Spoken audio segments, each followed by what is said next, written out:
Brother, I have to say, when I saw you walk in the restaurant, I asked myself, is that the legend, Mr. Lonzo Williams? Good afternoon. How you doing there? I'm doing great. This is Chronic Digital Media, formerly Chronic Magazine, the world's greatest hip-hop free zine back in the day in the 90s. Okay. And I wanted to ask you, what brought you out here today to Fixins? Man, my man Shaka invited me out today to celebrate Malcolm X and also to honor Kevin Johnson, good brother from the community.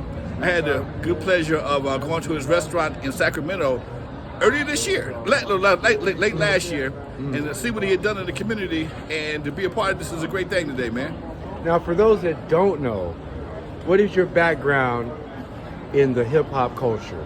I'm gonna give you a poem I wrote the other day, a little hip hop line I wrote. I'm Lonzo, the Godfather of West Coast hip hop. Some of y'all may not know me, but I'm the man that put Dr. Dre in the surgery. Put Ice Cube in the freezer and made him cold. My club, Eve After Dark, center stage, Super Bowl.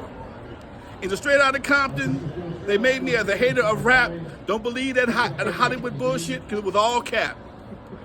My history is so deep, most of y'all will never know. But just remember that NWA stands for Not Without Alonzo. Got you. And my last question would be, how did you come into the knowledge of Malcolm X growing up? Man, as a kid growing up in the 60s, I remember two names, Malcolm X and Martin Luther King. And Martin Luther King represented the Christians, and Malcolm X represented the revolutionaries, okay? I'm in the middle. I don't know the difference between the two at that time, but I remember my mom then was always pushing for Martin Luther King, but my cousins, the younger folks, was pushing for Malcolm X. And that's where I became familiar with it. They told me about the history, how he came about. Excuse me, we heard shots. Yeah. We thought we heard shots. We may have to leave. No. But yeah, Doc, it was just growing up in the city, man.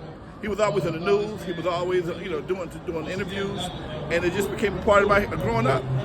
We had those kind of leaders, those kind of influential people back in the day. The internet was not invented yet, so we didn't have phones to look at. We had to go in front of the television set, and when you made television as a black man back in the day, that was a big deal. So whatever you were talking about, everybody stopped what they were doing to see what you were about. That's right. And that's real talk. That's right. So that's how I became familiar with Malcolm X. All right.